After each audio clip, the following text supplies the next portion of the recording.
Hello everyone, welcome to my YouTube channel. तो चलते हैं बिना टाइम वेस्ट किए हुए क्वेश्चन की तरफ। और अभी जो है साइंस का वीडियो आ रहा है, तो अभी रेगुलर आएगा साइंस का ही वीडियो। फर्स्ट क्वेश्चन है, पास्तुरीकरण संबंधित है किससे? दूध के निर्जमीकरण से। पास्चुराइजेशन एक ऐसी प्रक्रिया है जिससे किसी तरल या दूध का निर्जमीकरण करके उसकी भंडारण क्षमता में सुधार किया जाता है। पाश्चुरीकरण की प्रक्रिया में दूध को 10 सेकेंड तक 70 डिग्री सेल्सियस से 85 डिग्री सेल्सियस तक के तापक्रम पर रखते हैं। उसके पश्चात उसे शीघ्रता से ठंडा करके संरक्षित कर लेते हैं। इस प्रक्रिया की खोज फ्रांसीसी वैज्ञानिक लुई पास्चर ने की थी, अतः इसे पाश्चुराइजकरण कहते हैं।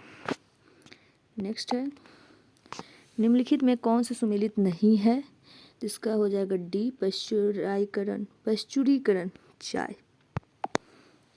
पाश्चुरीकरण एक ऐसी प्रक्रिया है जिससे दूध का निर्जलीकरण यानी कि रोगजनक सूक्ष्म जीवों को नष्ट करके उसकी भंडारण क्षमता में सुधार किया जाता है। इस प्रक्रिया की खोज फ्रांसीसी वैज्ञानिक लुई पास्चर ने की थी। चाय की क्यूरिंग होती है, ना कि पाश्चुरीकरण। फॉस्फेटेज परीक्षण किसके विश्लेषण हेतु उपयोग में लिया जाता है? तो इसका राइट आंसर हो जाएगा उपरोक्त सभी। नेक्स्ट है, एल्कलाइन फॉस्फेटेज कच्चे दूध में प्राकृतिक रूप से उपस्थित एक एंजाइम होता है जिसका उपयोग दूध के उचित पाश्चुरीकरण के एक संकेतक के रूप में किया जाता है। एल्कलाइन फॉस्फेटेज परीक्षण का उपयोग यह निश्चित करने के लिए किया जाता है कि दूध पर्याप्त रूप से पाश्चुरीकृत हुआ है या नहीं, और क्या वह पाश्चुरीकरण प्रक्रिया के पश्चात कच्चे दूध से दूषित हुआ है। फॉस्फेटेज परीक्षण का उपयोग जल के प्रदूषण की जांच हेतु भी किया जाता है। एएलपी परीक्षण दूध की चाय की गुणवत्ता की जांच हेतु भी किया जा सकता है। अशुद्धियों के कारण द्रव का क्वथनांक बढ़ जाता है। क्या होता है? बढ़ जाता है।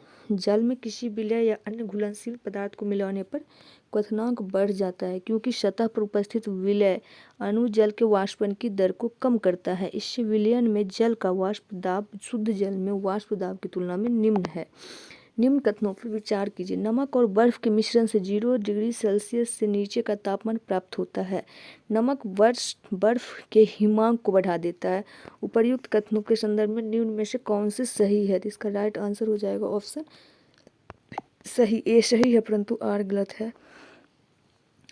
अपद्रव्यों को मिलाने से द्रव का क्वथनांक बढ़ जाता है, जबकि गलनांक सामान्यतः कम हो जाता है। 0 डिग्री सेल्सियस पर पिघलती बर्फ में यदि कुछ नमक, सोडा आदि मिलाते हैं तो बर्फ का गलनांक 0 से -22 डिग्री सेल्सियस तक कम हो जाता है। ऐसे मिश्रण को हिम मिश्रण कहते हैं। नेक्स्ट है, दूध उदाहरण है एक इमल्सन का यानी कि पायस का।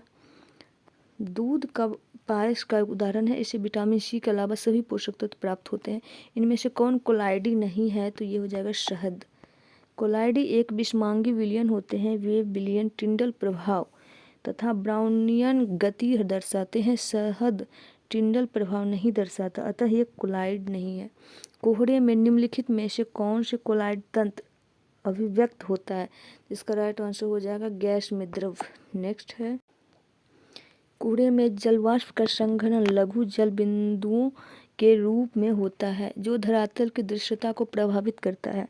जब धरातल के नज़दीक स्थित वायु का तापमान उष्मांक तक पहुंच जाता है तथा हवा ठंडी हो जाती है, तब उसमें उपस्थित जलवाष्प का संघनन वायुमंडलीय धूलकण इत्यादि के चारों तरफ हो जाता है।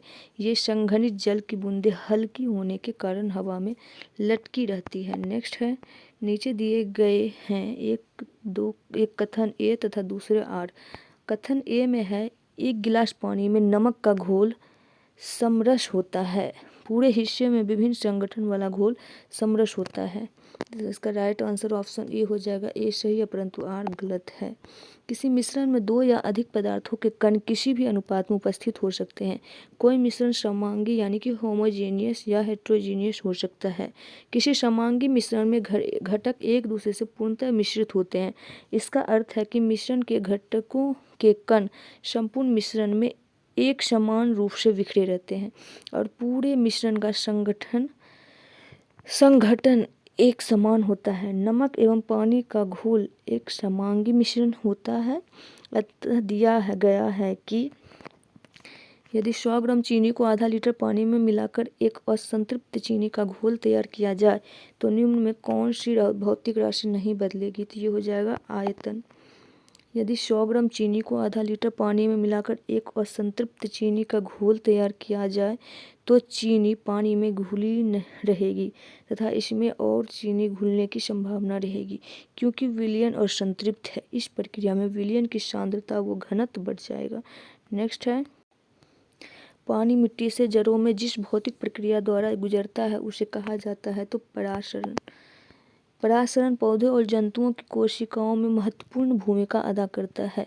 यह पोषक तत्वों के वितरण एवं अपशिष्ट उत्पादों की निकासी में मदद करता है। पौधे एवं जंतुओं दोनों की कोशिकाएं एक अर्धपारगम झिल्ली से घिरी होती है। इसे कोशिका झिल्ली के रूप में जाना जाता है।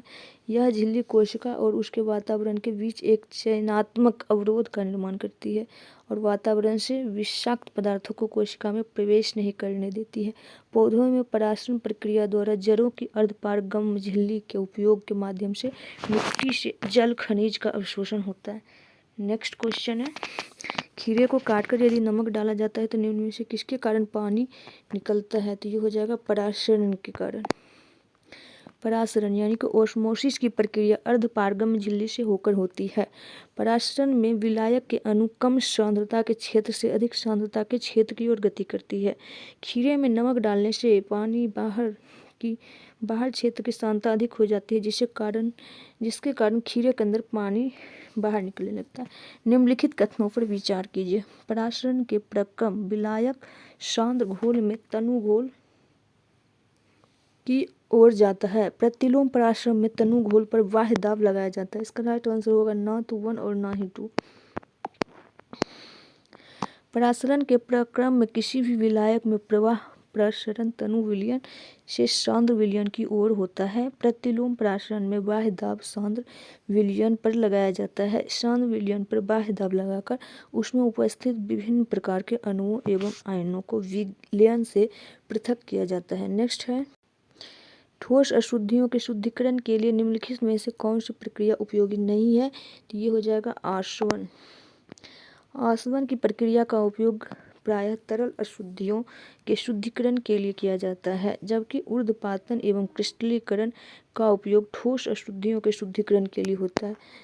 क्रोमैटोग्राफी की तकनीक का प्रयोग होता है तो एक मिश्रण से पदार्थों को अलग करने में। ठोस कपूर से कपूर वाष्प बनाने की प्रक्रिया को कहते हैं तो क्या कहते हैं? तो ऊर्ध्वपातन। कुछ ठोस पदार्थ ऐसे होते हैं जिन्हें गर्म किए जाने पर वे द्रव अवस्था में आने की बजाय सीधे वाष्प में बदल जाते हैं और वाष्प को ठंडा करने पर पुनः ठोस अवस्था में आ जाते हैं। ऐसे पदार्थों को ऊर्ध्वपातन तथा इस क्रिया को ऊर्ध्वपातन कहते हैं। इस विधि के द्वारा कपूर नेफ्थलीन निम्नलिखित में से किसी वस्तु के नमूने को हवा में खुला रखने पर कुछ समय पश्चात गायब हो जाता है जैसे कपूर, नेफ्थलीन अथवा शुष्क बर्फ। इस परिघटना को कहते हैं ऊर्ध्वपातन। वह प्रक्रिया जिसके द्वारा कोई ठोस पदार्थ बिना तरल अवस्था में आए ही सीधे वाष्प में परिवर्तित हो जाता है अथवा वाष्प बिना तरल अवस्था में आए ही सीधे ठोस अवस्था में बदल जाती है, ऊर्ध्वपातन कहलाता है। ऐसे पदार्थों को ऊर्ध्वपातन कहा जाता है जैसे कपूर, नेफ्थलीन इत्यादि। एक ठोस के सीधे गैस में परिवर्तन को कहते हैं ऊर्ध्वपातन। नेक्स्ट क्वेश्चन है, रे तथा नेफ्थलीन के मिश्रण किसके द्वारा अलग किया जाता है? तो ये हो जाएगा ऊर्ध्वपातन के द्वारा। नेफ्थलीन ऊर्ध्वपातन का गुण प्रदर्शित करता है। रेत तथा नेफ्थलीन के मिश्रण को ऊर्ध्वपातन द्वारा अलग किया जा सकता है। ऊर्ध्वपातन वह प्रक्रिया है जिसमें कोई पदार्थ ठोस अवस्था से वाष्प अवस्था में बिना तरल अवस्था ग्रहण किए परिवर्तित हो जाता है। सूची 1 को सूची 2 के साथ सुमेलित कीजिए और सूचियों के नीचे दिए गए कूट का प्रयोग कर सही उत्तर चुनिए। तो इसका राइट आंसर हो जाएगा ऑप्शन ए में 2 है जिसमें O2 में Mn का उपचयांक, उसके बाद H2SO4 से S का उपचयांक, CaO में Ca का Na। इसका राइट आंसर क्या होगा? इसका राइट आंसर होगा ऑप्शन ए यानी ए का होगा 3।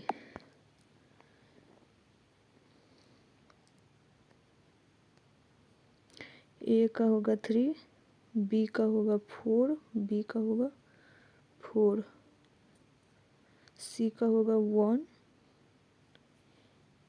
डी का होगा 2। संक्षारण के उदाहरण है, संक्षारण के उदाहरण है सिल्वर पर काले रंग की परत बनना, तांबे पर हरे रंग की परत बनना, लोहे पर भूरे रंग की परत बनाना। तो इसका राइट आंसर हो जाएगा उपर्युक्त तीनों। यूनेस्को ने 2019 के उत्सव को रासायनिक तत्वों की आवर्त सारणी के अंतर्राष्ट्रीय वर्ष के रूप में इसके कितने साल पूरा होने का जश्न मनाया? तो 150 साल। नेक्स्ट है यूनेस्को ने 1859 ईस्वी में प्रकाशित आवर्त सारणी के 150 वर्ष पूर्ण होने पर वर्ष 2019 को रासायनिक तत्वों की आवर्त सारणी के वर्ष के रूप में मनाने का निर्णय लिया। जिस आवर्त सारणी को हम आज जानते हैं वह पहली बार रूसी वैज्ञानिक दमित्री इवानोविच मेंडलीव द्वारा डिजाइन किया गया था। रासायनिक तत्वों की आवर्त सारणी में इलेक्ट्रॉनीय बंधुता किसी एक वर्ग में सदैव ऊपर से नीचे की ओर बढ़ता है। किसी एक वर्ग में परमाणुवीय त्रिज्याएं समानता ऊपर से नीचे की ओर बढ़ती है। इसका राइट आंसर हो जाएगा एक गलत परंतु 8 सही। रासायनिक तत्वों की आवर्त सारणी के किसी वर्ग में नीचे की ओर जाने पर तत्वों की इलेक्ट्रॉन बंधुता समानता घटती है जबकि परमाणु त्रिज्याएं बढ़ती है। नेक्स्ट क्वेश्चन है तीसरे और चौथे समूह के ऑक्साइड का सामान्य गुणधर्म क्या है? तो बेसिक और एसिडिक है। आवर्त सारणी के तीसरे और चौथे समूह के ऑक्साइड का सामान्य गुणधर्म बेसिक और एसिडिक होता है। भूप्रपट्टी में सर्वाधिक पाया जाने वाला तत्व हो जाएगा ऑक्सीजन। क्या हो जाएगा? ऑक्सीजन। भूप्रपट्टी पर द्रव्यमान प्रतिशत के रूप में ऑक्सीजन 46.8%, सिलिकॉन 27.72%, एल्युमिनियम 8.13%, आयरन हो जाएगा 5%, कैल्शियम 3.65%, कार्बन हो जाएगा 0.6% पाया जाता है। भूप्रपट्टी पर द्रव्यमान प्रतिशत के रूप में निम्न में से कौन सा एक सर्वाधिक मात्रा में पाया जाता है? तो हो जाएगा ऑक्सीजन। नेक्स्ट है ऑक्सीजन के बाद सबसे अधिक उपलब्ध कौन सा मूल तत्व है? तो हो जाएगा सिलिकॉन। नेक्स्ट है धरती की सतह पर ऑक्सीजन के बाद सबसे अधिक उपलब्ध मूल तत्व सिलिकॉन है। उसकी खोज 1824 में जे वर्जिलियस द्वारा की गई थी। यह लैटिन भाषा के सिलिकस शब्द से बना है। सिलिकॉन चिप का प्रयोग कंप्यूटर में सेमीकंडक्टरों में होता है। निम्नलिखित में विश्व में कौन सर्वाधिक पाया जाने वाला तत्व है? हाइड्रोजन। महाविस्फोट के पश्चात जब ब्रह्मांड का निर्माण हुआ तो इसमें 3/4 से अधिक हाइड्रोजन तथा 1/4 से कम हीलियम था। अद्यतन स्थिति तक कुछ प्रतिशत हाइड्रोजन का ही ज्वलन हो सका। अधिकांश हाइड्रोजन आज भी विद्यमान है। स्पष्ट है कि ब्रह्मांड में सर्वाधिक पाया जाने वाला तत्व हाइड्रोजन है जबकि भूप्रपट्टी पर सर्वाधिक पाया जाने वाला तत्व ऑक्सीजन है। लगभग कितने प्रकार के रासायनिक तत्व पृथ्वी पर पाए जाते हैं? तो ये हो जाएगा 100। रासायनिक तत्व ऐसे उन शुद्ध पदार्थों कहते हैं जो केवल एक ही तरह के परमाणुओं से बने होते हैं अथवा जो ऐसे परमाणु से बने होते हैं जिनके नाभिक में समान संख्या में प्रोटॉन होते हैं। अभी तक 118 तत्वों की पहचान की गई है। निम्न में से कौन सा मूल तत्व है? तो वो हो जाएगा हीरा। क्या हो जाएगा? हीरा। नेक्स्ट हीरा रासायनिक रूप से कार्बन का शुद्धतम रूप है। यह एक मूल तत्व है। रेत मुख्यतः सिलिकॉन और ऑक्सीजन, संगमरमर कैल्शियम कार्बन तथा ऑक्सीजन और शक्कर मुख्यतः कार्बन हाइड्रोजन ऑक्सीजन का यौगिक है। हीरे का खनिज बनावट क्या है? तो हो जाएगा कार्बन। निम्न में कौन सा एक तत्व नहीं है? राइट आंसर हो जाएगा ऑप्शन सी गैस। आवर्त सारणी में तत्वों को 3 प्रमुख भागों तथा धातु, अधातु तथा उपधातु में विभाजित किया गया है। कुछ गैसें जैसे hydrogen, helium, nitrogen, oxygen, fluorine, neon, chlorine, argon, krypton, xenon, radon को अधातु की श्रेणी में रखा गया है लेकिन अधिकतर गैसें यौगिक होती है। निम्नलिखित में कौन सा तत्व सबसे पहले कृत्रिम रूप से उत्पादित किया गया था? ये हो जाएगा टेक्नीशियम। क्या हो जाएगा? टेक्नीशियम। नेक्स्ट है टेक्नीशियम एक रासायनिक तत्व है जिसका परमाणु क्रमांक 43 है। टेक्नीशियम कृत्रिम रूप से उत्पादित प्रथम तत्व है। वर्ष 1937 में इस तत्व का सर्वप्रथम निर्माण किया गया था। जिस धातुकरण प्रक्रिया के अंतर्गत धातु मिश्रित अवस्था में पाई जाती है उसे कहते हैं, क्या कहते हैं? तो उसका राइट आंसर ऑप्शन ए हो जाएगा प्रगलन। प्रगलन स्मेल्टिंग की क्रिया में अयस्क के अपचयन से उच्च ताप पर धातु प्राप्त की जाती है। इस प्रक्रिया में धातु संगलित फ्यूज्ड अवस्था में प्राप्त होती है। तो आज के लिए इतना ही रहने देते हैं। मिलेंगे नेक्स्ट वीडियो में। तब तक के लिए bye, take care. All the best. Video पसंद आए तो वीडियो को लाइक कर दीजिएगा, शेयर कर दीजिएगा, चैनल को सब्सक्राइब कर दीजिएगा। Thanks for watching.